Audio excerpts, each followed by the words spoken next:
joy? My understanding is that happiness is based on external circumstances. Somebody buys you something, does something nice for you, it makes you happy. They do some task or give some gift, like helping pick up the house or clean the dishes or whatever. It makes you happy, but what's joy? Joy is not based on outer circumstances or people's moods or the condition that one finds oneself in any given moment of time. The word joy is used over 100 times in the Hebrew scriptures and over 60 times in the Christian scriptures in the New Testament. Now the verse Psalm 16:11 says in the King James translation, "Where thou hast shown me the path of life, and in thy presence is fullness of joy, and at thy right hand are pleasures forevermore." We have for the past number of weeks talked about the liberation of Israel from Egypt, which is a powerful narrative which informed the civil rights movement in the United States. It kept people while they were going through their own storm. If you go back in history and even look in movies or on YouTube or read a little bit, it was a very difficult time for people who were trying to achieve human rights for themselves, civil rights for themselves. America was a divided nation. It was a nation of oppression. It was a nation of segregation. And it's hard to remember. It's been so long. But we need to remember because the issues have not gone away. America has come a long way in our history. 100 years ago, women did not have the right to vote. We have seen over the years our nation grow and evolve, but feeding the movement, whether it was the women's suffrage movement, which was really established by many women who were called to preach, or were involved in active ministry in the church, or the prohibition movement, which dealt with a constitutional amendment about alcohol and the sale of alcohol, and the civil rights movement, and all the things that have happened have been inspired by this story in Exodus. The belief that no matter what they were going through, the presence of God would sustain them. That's why those spirituals that we sing have informed them, and I'm thinking of the one, "Michael, Row Your Boat Ashore," which was a code song for people trying to escape the plantations and go north. Or the work of Harriet Tubman, the woman called Moses. These were all tied to this narrative in Exodus. The word Exodus itself means departure. Now, since our last visit to the book of Exodus, there have been some things that have happened.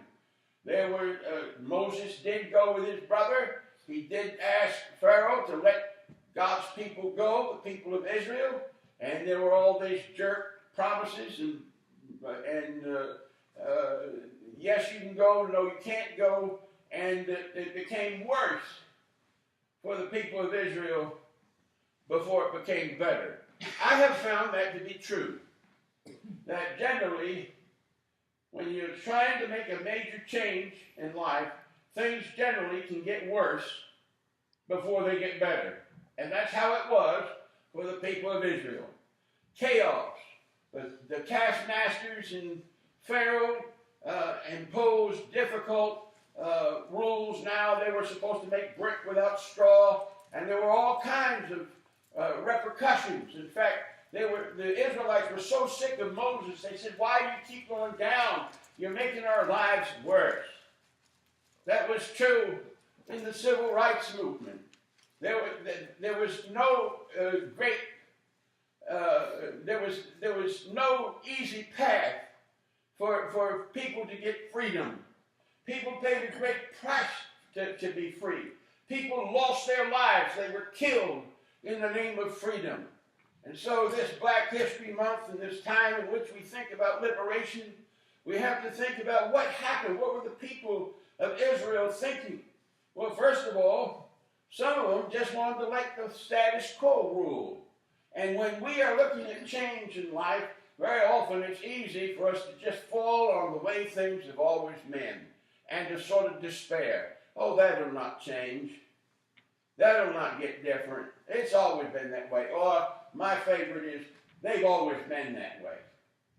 No matter what you say about to them or with them or try to do, they'll never change. What a hopeless, joyless attitude that is, isn't it? I mean, don't you just, can you just imagine people coming up and saying, no, you know what, you'll never amount to much. You know, your family didn't amount to much. We don't talk that way to each other. It's not helpful. And it's not a good thing. But the people in Egypt were convinced that there was no way out. And I find that many times as human beings, we think there's no way out of that which is keeping us down. That depression, that oppression, that opinion that people are just sort of sitting on us and that we can't do anything right, or, you know, they're keeping us sort of stuck by old stereotypes of what we used to be like. But there came a moment in time when God intervened for Israel. It was the presence of God that said, I have heard the voices of my people that are being oppressed, and I'm going to go down and do something about them. And when grace hits our lives, things happen whether we're ready for them or not. And that's good news. This message in Israel, Moses, after the institution of the Passover, in which God was judging Egypt, told Israel, get ready. In fact, God said to Moses, it's interesting, in chapter 13, he said, why do you keep coming back to me? Now, this is a conversation between God and Moses. Why do you keep coming back to me? Tell the people to go forward. And Moses said, now's the time. And there came a time after MLK was in the Birmingham jail, and the white churches said segregation ought to continue because it's the law. And he wrote that famous letter from the Birmingham jail. He knew what it was to have joy because he was not looking at the circumstances for what they were. He was looking, joy helps us to look toward the future. Jesus had that kind of joy. The book of Hebrews said that Jesus endured the cross, despising the shame, who for the joy that was set before him, endured all of those things. And that's what got Martin Luther King and the civil rights movement out of the place where they were into a place of liberty. And it was the same thing for Egypt and Israelites in Egypt. God's presence showed up. God's presence was in Rosa Parks when she said, I will not move to the back of the bus. God's presence was with people when they marched in Selma. God's presence was with people at the garbage strike in Memphis the night that Martin Luther King Jr. was shot. God's presence is always on the side of liberation and freedom. Jesus' whole ministry was about setting people free. In the Gospel of Luke, the Spirit is upon me because he hath anointed me to proclaim good news to the poor. What on earth would be good news to the poor? Did you know, for example, in the Hebrew Scriptures, that every 50th year was a Sabbath of Sabbath years? 7 years Sabbath, there was all kinds of rules about giving land rest and doing all kinds of things. But on the 50th year, it was known as the year of Jubilee, and all debts were canceled. All debts were canceled. Can you imagine in Israel, every 50th year, all debts, whatever you owe? Think about what would happen today for you if all debts were canceled. Student loans, what would happen in America if student loans alone were canceled? The interest and the debt of student loans exceeds all credit card debt. You know that. What would happen? What would happen if we took the principles of liberation, which is the good news of the gospel, and said it is time for people to be free? It is not enough to know that you can be free. It is not enough to be free of certain oppressions, but imagine what joy there would be in your life if there were a freedom and a release from the kind of bondage and things that enslave us. And it's not just debt that enslaves our society. Whether it's addiction, whether it's any other kind of thing that keeps us locked in our minds that we can't change. But the good news of the gospel of Jesus Christ is this morning, that we can be changed. We don't have to live in Egypt. We don't have to be slaves to that which has bound us in our past. We can overcome, and we shall overcome. That's why church matters, and the gospel helps us. The Bible says God showed up with a pillar of cloud by day and a fire by night, and actually confused the Egyptians that were pursuing those Israelites.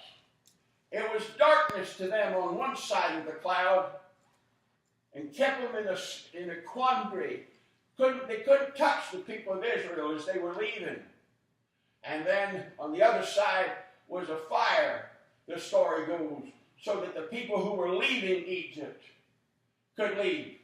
Not everyone is invested in your success. Not everyone is invested in your being free. I'll tell you what, the credit card companies sure aren't.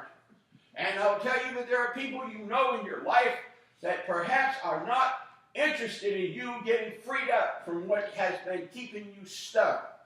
But the good news is this morning that the light of the gospel gives us hope and joy and peace. Jesus said in John 10 that the thief came to steal and to kill and to destroy, but I have come that you might have life and have it more abundantly.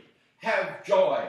My friends, this morning, more churches would be full if they heard the message, the true message of the gospel of Jesus Christ, because it is liberating. It is that we are free, that we are not bound. We don't have to act as slaves to anything anymore. Christ hath made us free. That was the work of Jesus on earth when he was here in his ministry. I love the presence of God that is in this story because it is both light and darkness. It is both light and darkness. And God confused those who were trying to pursue Israel and stop them. The story of the Red Sea. Here they are. Their backs are up against the wall. They're about to be surrounded and killed by Pharaoh and his best army. By the way, they left Egypt on the 430th anniversary of Joseph's arrival in Egypt. They left 430 years later. Sometimes oppression can be institutionalized for years, just like slavery was in the United States. But there comes a time when God says, I'm paying attention to this. This is not okay with me. And God used the church. God used preachers. God used abolitionists to say, this will not stand because of the scriptures. And we still have people today who are bound by prejudices, people who are limited by biases and people's opinions of them. But I got news for you. The ministry of the gospel is that there is hope and joy, and we don't have to stay stuck. And Psalm 16:11. I've got to tell you about that verse. I'm meditating on that verse this week, thinking about it, sort of minding my own business, For thou hast shown me, for thou wilt show me the path of life. Thou wilt show me the path of life. God is on the side of life. I'm meditating on that. And in your presence is fullness of joy, and at your right hand are pleasures forevermore. And I'm meditating on it. And the next thing I know, I want to talk to my buddy Doug about it. So I said, well, I've read this in a couple of other translations. I'm going to get that big black New Testament that has the Psalms in it. You've seen me with it up in the pulpit. That was my grandmother's. And do you know that I opened that big book to the very page, and on that page was Psalm 16:11. There wasn't a bookmark in it. There was nothing. I said, whoo, that gave me the shivers. I thought that was wonderful. So that made me feel like, well, maybe I'm on the right path for Sunday morning. And then I got a wonderful book from my Aunt Vera, who is the sweetest, most wonderful aunt that I could possibly ever have had in my life. She's my uncle's widow and lives in Washington, D.C. And I had a great talk with her a couple weeks ago. And unbeknownst to me, she sends me this wonderful book and says, Stephen, I love you, and all kinds of wonderful things in it. And I opened the book. It's about the presence of God. And on that page is Psalm 16:11. In your presence is fullness of joy. You see, Christianity is not supposed to make us miserable and give us rules and help us to just try to be better people. Christianity is about joyful living. Christianity is about having peace. Christianity is, I don't have to drug myself, drink myself to death, or live a miserable life. Because in God's presence, regardless of the circumstances that I'm facing, are you with me this morning? God's presence will give me joy.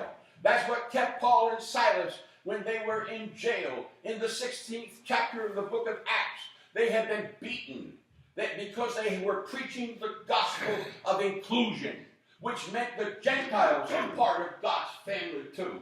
We still have people upset with the inclusive message. We're having a major war over it in the Methodist Church. Is everyone God's children? I want you to know this morning, in the 16th chapter of Acts, in the midnight hour, the Bible says, in the midnight hour, they being stuck in an inner prison, having been beaten wrongfully because they were Roman citizens, and that was not allowed under the law. In the midnight hour, the Bible says they sang praises to God. What got people through the civil rights movement and out of slavery were the hymns that they sang. They couldn't communicate normally as other people would, but they would have these songs that they would sing that would help them to know various things about getting liberated. And we sing some of these songs today, like Nobody Knows the Trouble I See. Or we sing, Guide My Feet as I Run This Race.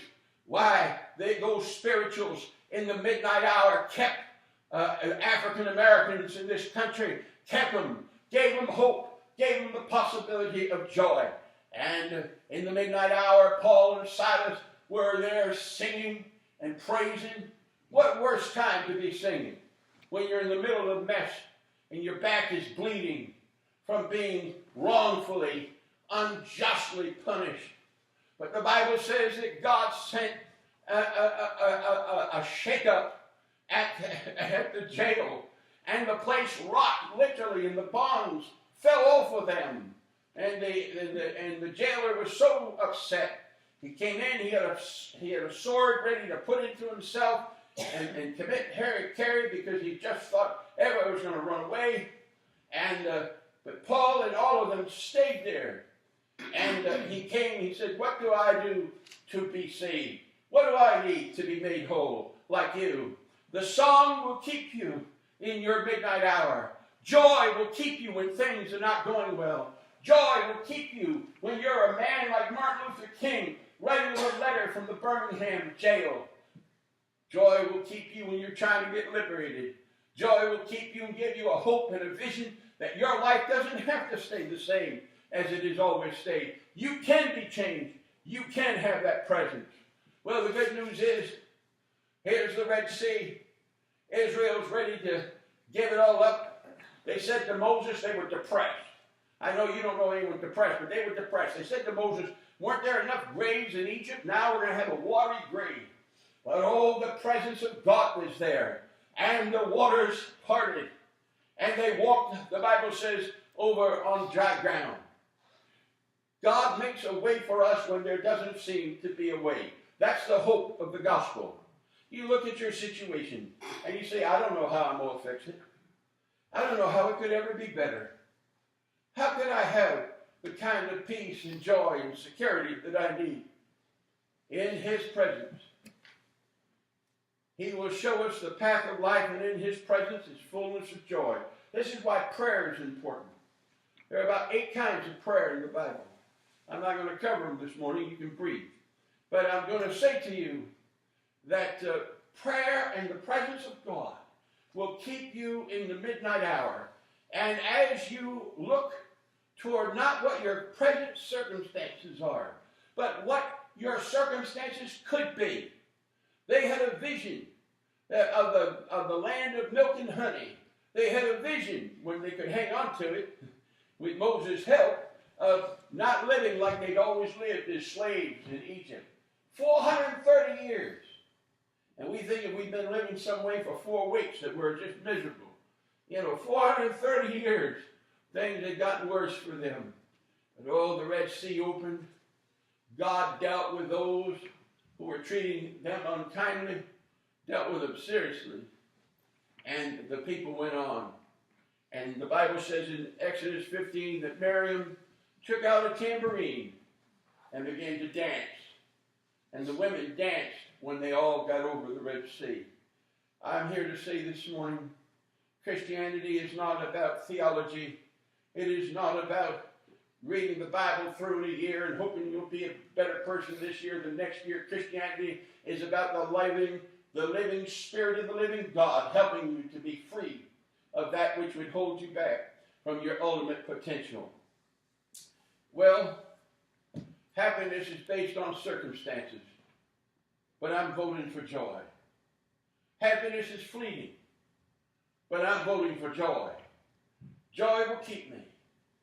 Thou wilt keep him in perfect peace, whose mind is stayed on thee, because he trusteth in thee.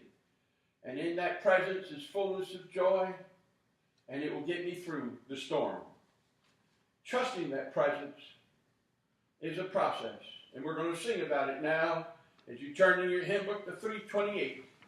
Surely the presence of the Lord is in this place.